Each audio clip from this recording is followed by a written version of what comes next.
Hello, welcome back to the channel. Following the fun of playing a pure Necromancer pet build, I decided to try a pure Soldier build. Although this build sounds like it's going to be tedious to play and to level, with a whole pile of issues in late game, it's turning out to be a lot of fun, and certainly not lacking in damage output.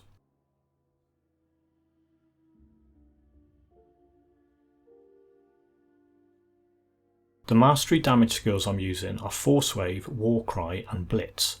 The first two get additional buffs from monster infrequent gear items that are easy to farm. Blitz gets a lot more skill points than you might see on a normal build due to the main benefit of using a single mastery, which is a surplus of skill points. I use a mobility glyph on the medal, the Glyph of Sudden Strikes, which means I have both that and Blitz to speed from one fight to the next, or to bounce out of any situation where I get surrounded by enemies. All gear has been self-found on this build, meaning I didn't have to rely on having anything saved in shared stash.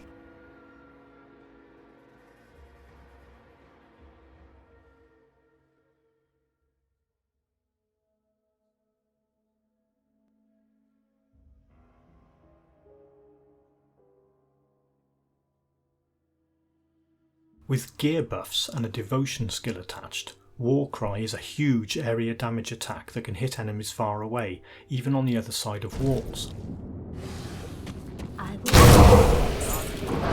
One of the item skill modifiers adds 50% weapon damage to Warcry, and with a heavy hitting two-handed weapon this gives a massive damage increase. At an overcapped 17 points out of 12, the second node of Warcry reduces target's physical resistance by 40 for 5 seconds. I'm using the Tremor skill modifier on Force Wave. Although this reduces damage, it removes the cooldown, meaning the attack can be constantly spammed. I'm dealing with the energy issues by using the Harvestman's Scythe Devotion constellation and a few energy regen components. Once I reach level 94 and get some endgame gear, I'll tweak the components so I'm not wasting component slots on energy regeneration I don't need. It's worth noting that Force Wave is cast like a spell, so it benefits from anything that boosts casting speed, not attack speed. It's also not a default attack replacer, so it will not trigger any skills that activate off default weapon attacks. This is why you won't see any points in Markovian's Advantage or Zul'Han's Technique on this build. I've attached Devotion skill Assassin's Mark to Force Wave. This activates off critical attacks, so it's important I keep offensive ability as high as possible to have the best crit chance. Blitz is just Blitz. It's a great skill, always worth 1 point on any soldier build. I've attached Devotion skill Ulzad's Decree to it, which boosts my damage and armour for a short period, perfect when using Blitz as an attack opener at the start of any fight. So far, and I'm talking about reaching the last part of Elite Malmoth as of the recording of this video, the build clears campaign content quickly. Okay, enough of me waffling on. Let's see the build in action.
Here's my arch nemesis, the most annoying enemy type in the game, an arcane enemy. I see he's nerfed all my toggle skills, so I run away to reactivate them.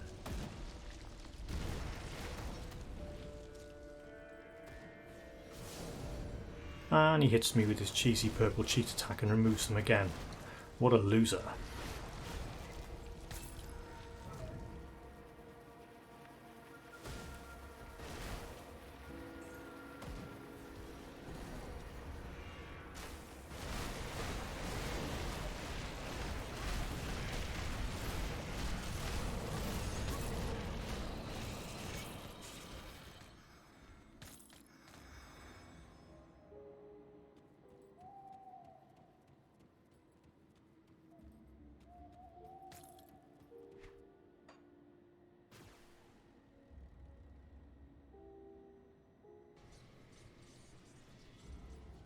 Was the mission a success?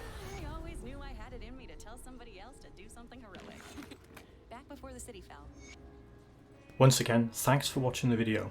I'll get this build into Ultimate and geared up with the best self-found junk I come across, and I'll post a highlight video as soon as I can.